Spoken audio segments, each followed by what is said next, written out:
Hi student, hi friend, मैं प्रदीप तिवारी। आज आपके लिए रैखिक प्रोग्रामिंग का जो नेक्स्ट पार्ट है वो मैंने बताया था आपको कि यहाँ पर हम सभी प्रश्नों को ऑनलाइन नहीं कर सकते, क्योंकि हमें थोड़ा समय का भी ध्यान रखना पड़ता है। क्योंकि मैं आपको दोबारा बता रहा हूँ इस बात को, क्योंकि यहाँ पर हम एक प्रश्न ही कर पाते हैं। तो मैंने आपको बताया था कि आपको उदाहरण करने हैं और 15.1 के सारे प्रश्न करने हैं। तो जैसा मैंने सोचा है आप सभी ने किए भी होंगे।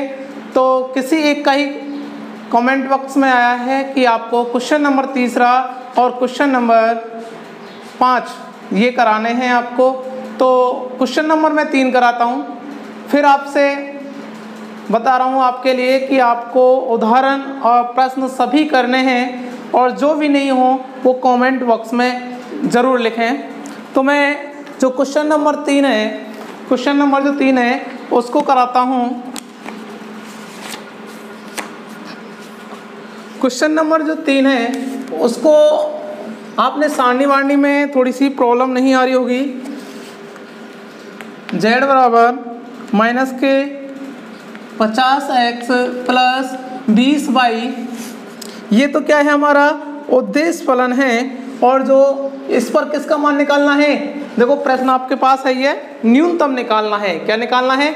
न्यूनतम मान निकालना है। और इसका व्यवरोध मैं इनको नहीं लिख रहा हूँ, क्योंकि हमारे पास बोर्ड की क्या है, शॉर्टेज है।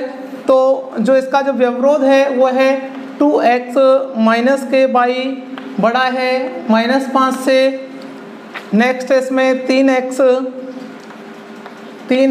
प्लस y बड़ा है 3 से। 2x माइनस 3y बड़ा है, सॉरी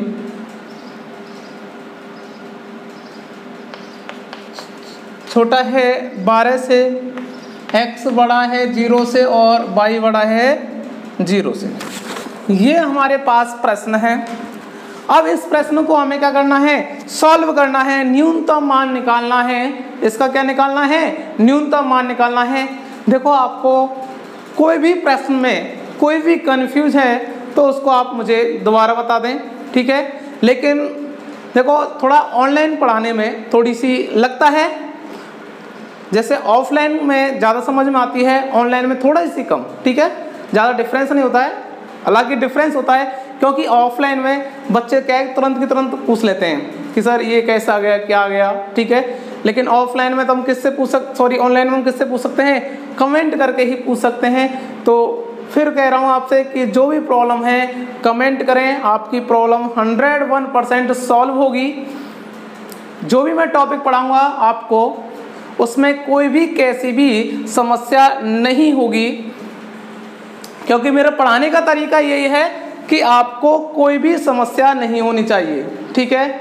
वैसे आपने मेरी 1-2 वीडियो भी देखी होंगी, आपको कोई भी दिक्कत नहीं आई होगी, क्योंकि मेरे पढ़ाने का तरीका ही क्या है, हर स्टेप को एक सिस्टम तरीके से, मतलब उस स्टेप से दूसरा स्टेप, तीसरा स्टेप, मतलब सिस्टम तरीके से, ठीक है।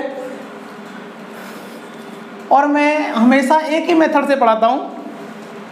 जैसे एक प्रश्न है, जैसे एक ही टाइप के प्रश्न है तो एक ही टाइप से कराता हूँ, यानी कि पहला प्रश्न अलग टाइप से, दूसरा अलग टाइप से। क्योंकि हमेशा क्या होता है, कंफ्यूज होता है, बहुत बड़ी किताब है, ऐसे कहाँ तक याद रखेंगे कि वो प्रश्न उससे मेथड से हुआ है, वो उससे हुआ है। इसलिए हमेशा ध्यान रखना है शॉर्ट में ही कि मतलब हमें इसका ये मेथड है।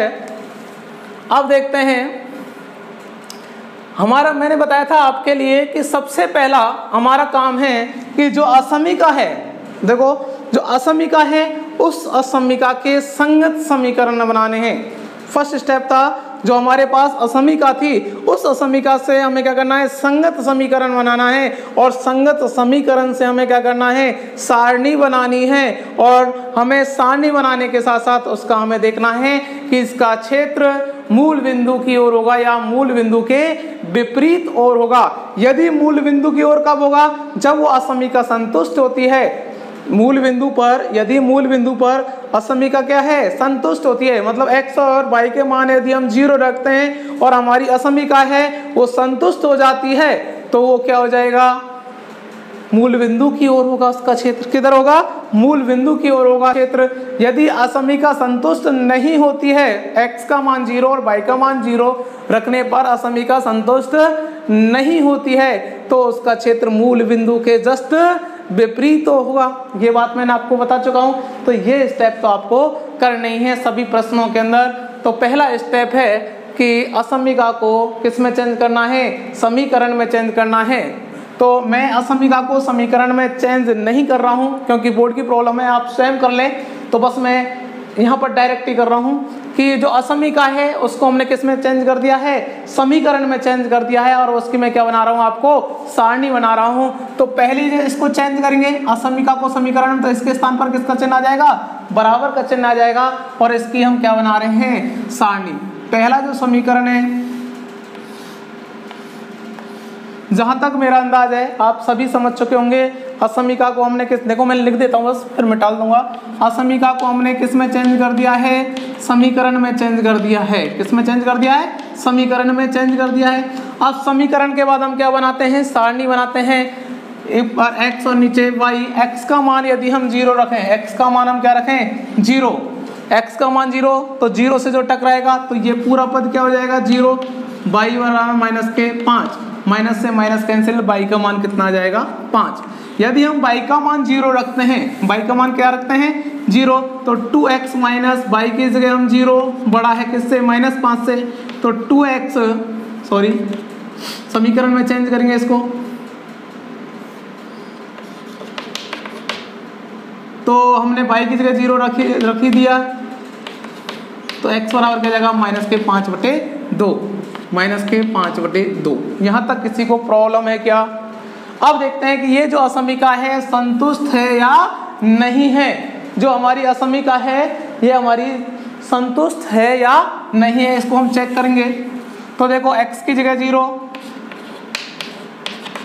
अब ये पद हमेशा 0 आता है। अब बताओ -5 से 0 बड़ा है या नहीं है, -5 से तो 0 बड़ा होता है। देखो माइनस के जितने भी जो अंक हैं उनसे हमेशा 0 बड़ा होता है। तो जैसे माइनस के देखो 0, -1, -2, -3, -4, ये सभी 0 से कैसे हैं, छोटे हैं। अर्थात -5 से 0 बड़ा है या नहीं है, तो बड़ा है, ठीक है। तो ये बड़ा है, तो असमीका हमारी मूल बिंदु पर संतुष्ट है या नहीं है, तो आपको लिखेंगे अतः असमीका मूल बिंदु पर क्या है, संतुष्ट है। तो मैं नहीं लिख रहा हूँ, तो संतुष्ट है इसलिए मैं सही का निशान लगा देता हूँ, ठीक है, क्योंकि हमें ग्राफ भी बनाना है, ठीक है। संतुष्ट है इसलिए हमने किसका निशान लगा दिया, सही का निशान लगा दिया है। अगला है हमारे पास असमीका कि 3x प्लस y 3 से बड़ी है। अब देखेंगे इधर कि इसको हमें किस में चेंज करना है, समीकरण में। तो 3x प्लस y बराबर 3। अब हमें क्या करना है, इस समीकरण की क्या बनानी है, सारणी। इस समीकरण की हमें क्या बनानी है, सारणी, x और y। दूसरे समीकरण की सारणी बना रहे हैं, तो x बराबर हम 0 रखेंगे, x बराबर 0 रखेंगे तो y बराबर कितना आ जाएगा, 3। और यदि हम y बराबर 0 रखते हैं तो y बराबर 0 रखेंगे तो x का मान कितना आ जाएगा, x का मान आ जाएगा 1। कितना आ जाएगा, 1। अब देखते हैं कि ये मूल बिंदु पर संतुष्ट है या नहीं। तो इसके स्थान पर 0 और इसके स्थान पर 0, इधर क्या जाएगा 0। 3 से बड़ा है या नहीं, तो 3 से बड़ा 0 हो सकता है क्या, नहीं हो सकता। इसलिए जो असमीका है ये मूल बिंदु पर क्या है, संतुष्ट नहीं है। तो ये मूल बिंदु पर संतुष्ट नहीं है, ठीक है। आपको तो वही लैंग्वेज लिखनी है आपको, ठीक है। जैसे मैंने आपको पहला उदाहरण कराया था उसी तरह आपको लैंग्वेज लिखनी है। मैं तो बस ऐसे शॉर्ट में लिख रहा हूँ। जहाँ तक मैं सोच रहा हूँ आपके सभी के समझ में आ रही होगी। जिन जिन के जो भी मेरी वीडियो देख रहे हैं और उनको अच्छी लग रही है तो लाइक करें, शेयर करें और कमेंट बॉक्स में भी लिखें। जिनको अच्छी वीडियो लग रही है, समझ में आ रहा है अच्छे से, तो आप सभी कमेंट बॉक्स में लिखें। तो अगला है 2x माइनस के 3y छोटा है 12 से, तो देखो इसका हम समीकरण चेंज करेंगे, कर दिया। और उसके बाद हम x का मान क्या रखेंगे, इसकी क्या बनाएंगे सारणी। तो सारणी कैसे बनेगी, x और y, x का मान हम 0 रख दिया तो y का मान कितना आ जाएगा, x का मान 0 रख दिया तो y का मान आ जाएगा -4, ये 0 हो जाएगा तो -3y बराबर 12, तो y बराबर क्या जाएगा 12/3 अर्थात -4 आ जाएगा। y की जगह यदि हम 0 रखें, y की जगह हम क्या रखें 0 रखें तो 2x बराबर कितना हो जाएगा 12, तो x बराबर कितना आ जाएगा 12/2 अर्थात 6। x का मान y का मान 0 रखते हैं तो x का मान कितना आ जाएगा 6। यहाँ तक किसी को प्रॉब्लम है क्या। अब देखते हैं कि ये हमारी असमीका है संतुष्ट है या नहीं है मूल बिंदु पर। तो ये पद क्या आता है हमेशा 0 आ गया। अब बताओ कि 0 है 12 से छोटा है या नहीं है, या फिर 0 से 12 बड़ा है या नहीं है, तो ये क्या है मूल बिंदु पर क्या है संतुष्ट है। तो जो तीसरे नंबर की जो असमीका है ये क्या है मूल बिंदु पर क्या है संतुष्ट है। यहाँ तक किसी को कोई प्रॉब्लम है क्या, नहीं है।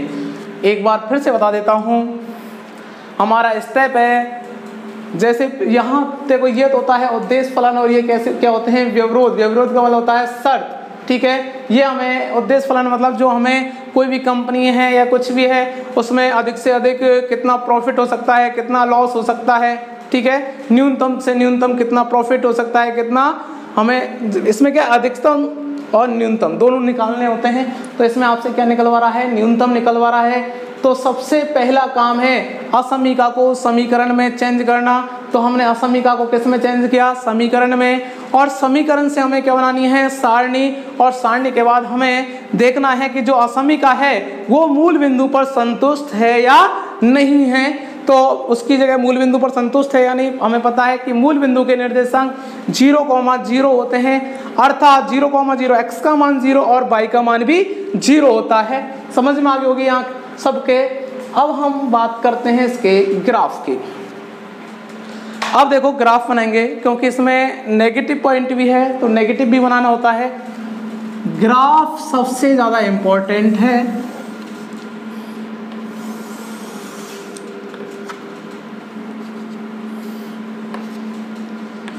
ये कौन सा अक्ष है x है, ये y है, ये -x अक्ष है और ये है -y अक्ष है।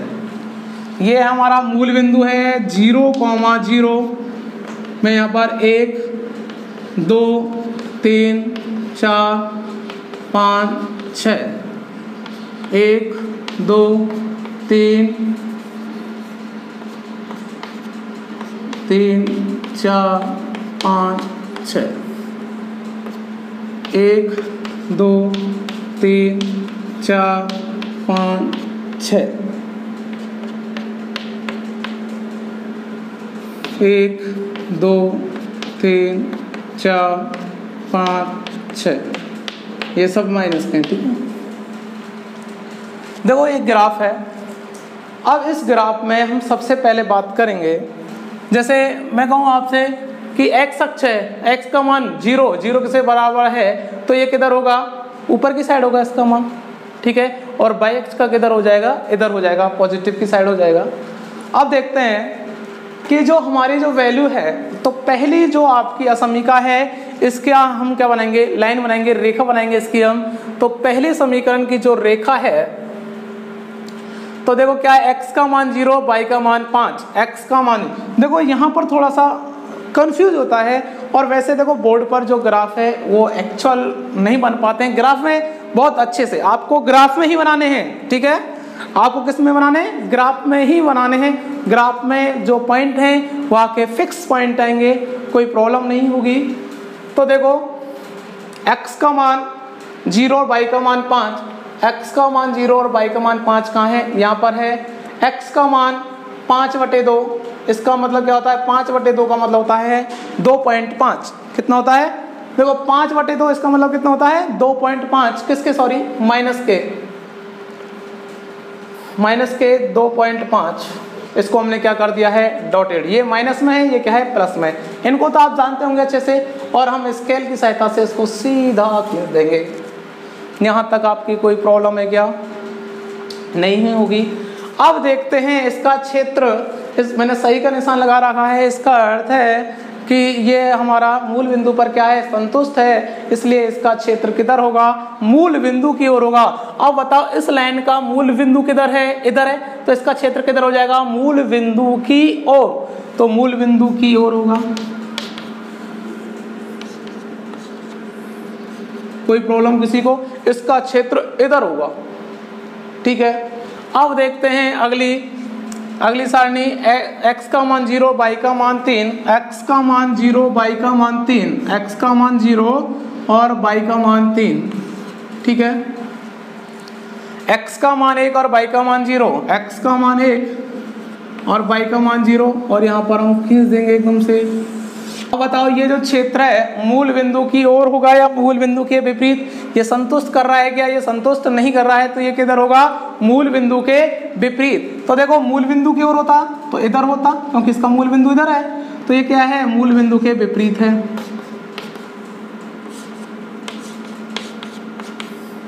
कोई प्रॉब्लम किसी को।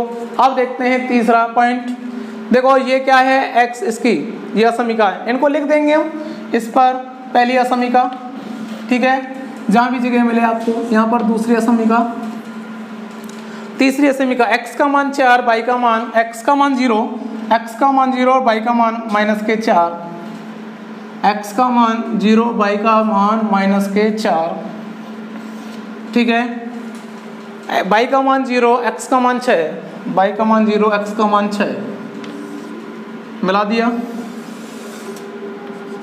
ठीक है। आपको लिख देंगे यहाँ पर असमिका तीसरा। अब जो इसका क्षेत्र है वो कैसा है, मूल बिंदु की ओर है, इसका क्षेत्र किधर है, मूल बिंदु की ओर है। अब देखो, अब इसमें कॉमन फैक्टर क्या होगा, देखो इसका जो क्षेत्र है इधर है, इसका क्षेत्र क्या है, इधर है, इसका क्षेत्र का ऊपर की साइड है और इसका क्षेत्र इधर की साइड है। अब बताओ मैं इस एरिया को ले सकता हूँ क्या, इस वाले एरिया को, देखो मैं इस एरिया को लूँ, आपको ले सकता हूँ क्या, नहीं ले सकता, क्योंकि ये इस लाइन का क्षेत्र ही नहीं है, क्योंकि इस लाइन का क्षेत्र जब होता है जब ये इधर होता, तो इसका तो क्षेत्र कहाँ है, इधर है। इस लाइन से हमें पता लग रहा है कि इसका क्षेत्र तो आपको इधर ही लेना है पूरा, ठीक है।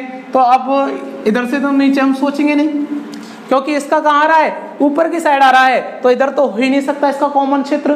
तीनों रेखाओं का कॉमन क्षेत्र देखना है, तो देखो अब हम इस लाइन से ऊपर, अब देखो इसका कहाँ है, इससे ऊपर है, इसका कहाँ है, देखो इस लाइन का इधर है।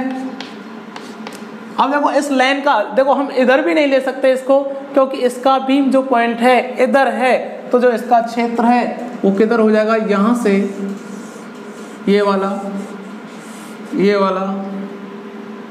और ये वाला, इसके ऊपर का सभी क्षेत्र ये क्या है, कॉमन क्षेत्र है। दोबारा से ध्यान से देखो, यहाँ कंफ्यूज नहीं होना चाहिए। देखो अब आप कहोगे कि इसको क्यों नहीं लिया सर, तो इसको हमने इस पार्ट्स को क्यों नहीं लिया, क्योंकि जो हमारा बाई अक्ष है तो बाई अक्ष के इधर हो ही नहीं सकता, जो क्षेत्र है इधर क्या होगा, बाई अक्ष के इधर होगा, इसलिए इसको तो हम छेड़ेंगे नहीं, ये इधर आ ही नहीं सकता। इधर भी हम इसको इसके नीचे नहीं ले सकते, क्योंकि एक्स अक्ष का क्या है, ऊपर है, तो एक्स अक्ष का क्या है, एक्स अक्ष के ऊपर होगा।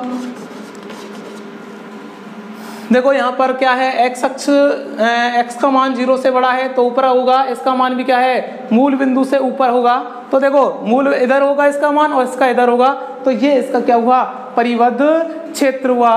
अब देखो जो ये अपरिबद्ध क्षेत्र हुआ, ये कहीं भी आपका बंद नहीं है। यदि ये बंद होता तो इसका कैसा क्षेत्र होता, परिबद्ध क्षेत्र होता। क्या होता, परिबद्ध क्षेत्र। ये परिबद्ध है क्या, परिबद्ध का मतलब बंद, तो बताओ ये परिबद्ध मतलब, परि का मतलब चारों ओर, बद्ध का मतलब बंद है, चारों ओर से बंद है क्या, ये चारों ओर से बंद नहीं है, क्योंकि इधर से क्या है, खुला हुआ है। तो ये क्षेत्र कैसा है, अपरिबद्ध क्षेत्र है। ये बात समझ, पहले तो ये देखो कि ये जो कॉमन वाला है, देखो आप कम से कम 2-3 ग्राफ बनाओगे तो आपके ये बात सबके समझ में आ जाएगी कि इसका कॉमन क्षेत्र निकालना, ठीक है, क्योंकि ये प्रैक्टिस से निकलेंगे।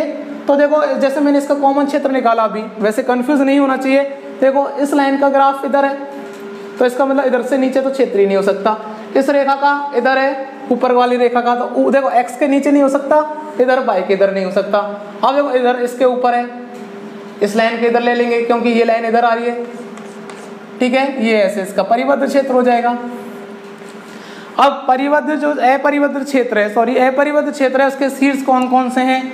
एक शीर्ष ये है, एक शीर्ष ये है, एक शीर्ष ये है और एक शीर्ष ये है। इसको मान लेते हैं A, इसको मान लेते हैं B, इसको मान लेते हैं C और इसको मान लेते हैं D, ठीक है। A के निर्देशांक लिख देंगे, ठीक है। जो A के निर्देशांक हैं 1,0 क्या है 1,0, B के निर्देशांक क्या है 6,0, इसके क्या है 0,3 और इसका क्या है 0,5। कोई दिक्कत किसी को? ये जो ग्राफ है अभी से पूरा नहीं हुआ है। क्यों पूरा नहीं हुआ है? क्योंकि अभी से इसमें हमें क्या करना है, ये कैसा है ओपन है, खुला हुआ है। तो खुला हुआ है तो उद्देश्य फलन का भी हमें ग्राफ बनाना है कि उद्देश्य फलन का जो ग्राफ है, तो देखो मैं इसको मिटा रहा हूँ, शॉर्ट स्क्रीन ले ली होगी आपने।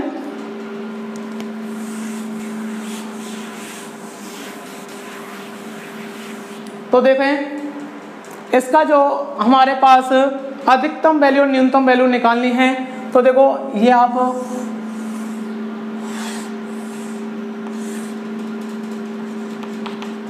कोणीय बिंदु और यहाँ क्या है उद्देश्य फलन, ठीक है। और जो उद्देश्य फलन है उसको हम लिख देंगे, जो भी है इसका उद्देश्य फलन शायद -50x + 20y। कोई दिक्कत किसी को? अब देखो यहाँ पर ए जो पॉइंट माना है वो क्या है, ए पॉइंट हमारा है 1,0 सॉरी 1,0। बी जो पॉइंट है वो हमारा क्या है 6,0। सी पॉइंट है हमारा क्या है 0,3 और जो डी पॉइंट है वो है हमारे पास 0,5। कोई दिक्कत किसी को?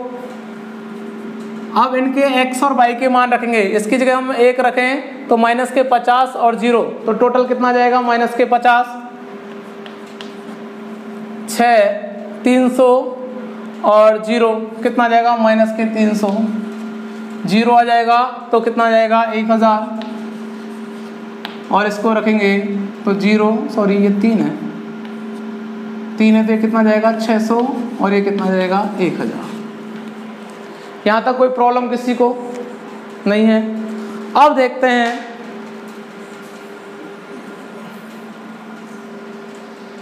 सॉरी 60 और 100, ठीक है। अब देखते हैं कि इसमें जो न्यूनतम मान है, न्यूनतम मान कौन सा है, ये वाला, क्योंकि प्रश्न में पूछा है कि न्यूनतम मान कौन सा होगा। तो न्यूनतम मान आप लिख देंगे कि उद्देश्य फलन का जो न्यूनतम मान है वो कितना है -3 है, -300 है। उद्देश्य फलन का जो न्यूनतम मान है -3 है। अब हमें ये देखना है कि -300 है, सॉरी जो उद्देश्य फलन का न्यूनतम मान है -300 है, किससे, सारणी से। लेकिन हमारा ये क्या है ओपन है, क्या है ओपन। जब भी आपको अपरिबद्ध क्षेत्र आ जाए तो हमें उद्देश्य फलन का भी क्या लाइन बनानी है, तो हमें उद्देश्य फलन की भी क्या बनानी है, लाइन बनानी है। तो यहाँ से आगे क्योंकि क्या ऐसा क्षेत्र है अपरिबद्ध क्षेत्र है, तो क्या जाएगा -50x + 20y। अब देखो कि यहाँ पर क्या है, जो उद्देश्य फलन है इसका मान -300 से क्या है बड़ा है, तो यहाँ पर हम चिन्ह लगा देंगे -300 से कैसा है बड़ा है। ये बात समझ में आ गई होगी, क्योंकि उद्देश्य फलन का मान न्यूनतम कितना निकाला है हमने 300, न्यूनतम 300 है, न्यूनतम क्या है 300 है, तो इसका मान 300 से कैसा होगा बड़ा होगा। न्यूनतम तो 300 है और 300 से ये जो उद्देश्य फलन है ये कैसा होगा बड़ा होगा। ये बात समझ में आ गई होगी। अब इसकी हमें क्या बनानी है सारणी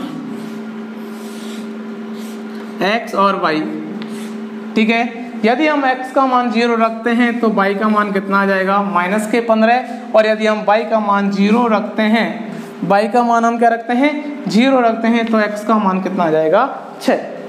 कोई दिक्कत किसी को? -15, ठीक है। अब देखो इधर कि जो इसकी हम इसकी क्या बनाएंगे रेखा, तो देखो इधर x का मान 0 और y का मान -15, तो देखो -5 6 7 8 9 10 11 15 आपका सही ग्राफ आएगा। तो 15 मैंने यहाँ मान लेता हूँ, लगभग -15 यहाँ आ गया, ठीक है। और x का मान 6 और y का मान 0, तो x का मान 6 और y का मान 0 यहाँ आ जाएगा। तो लगभग जो इसकी जो ग्राफ की जो रेखा है वो ऐसे आएगी। कोई दिक्कत किसी को? जो ग्राफ की रेखा है वो कैसे जाएगी? ऐसे जाएगी। अब देखते हैं जो ग्राफ की रेखा ऐसे जा रही है तो इसमें जो कॉमन क्षेत्र है, अब जो हमारा रेखा है इस रेखा पर इसका जो परिवद्र क्षेत्र होगा इस रेखा पर कहाँ होगा? यहाँ होगा। तो इसके जो परिवद्र क्षेत्र है, जो ये रेखा है, तो ये परिवद्र क्षेत्र में होकर जा रही है या नहीं जा रही है? जो रेखा है ये हमारी परिवद्र क्षेत्र में होकर जा रही है या नहीं जा रही है? तो ये परिवद्र क्षेत्र में से होकर क्या है? गुजर रही है। और ये परिवद्र क्षेत्र में से गुजर रही है, इसलिए जो ये हमारी परिवद्र क्षेत्र में से गुजरेगी, इसलिए इसका मान -300 से कैसे होगा? इधर की साइड तो ज्यादा होगा और इधर की साइड कैसा होगा? -300 से कम होगा। इधर तो कितना होगा? 300 से ज्यादा। आपको तो बस इतना सा ही ध्यान रखना है। जो देखो आपको ज्यादा ध्यान नहीं, आपको तो अपना जो ये आएगी लाइन, मेरी थोड़ी सी टेढ़ी है, मतलब फिट नहीं है, आपकी एकदम से अच्छी आएगी ये वाली जो लाइन है। तो इस वाली जो लाइन में जब भी आपको यदि ये क्षेत्र में से होकर गुजरती है, ये ध्यान रखना है बस आपको नॉर्मल, तो ये आपको क्षेत्र में से होकर निकलती है तो इसका मान माइनस जो है हम न्यूनतम या अधिकतम नहीं निकाल सकते।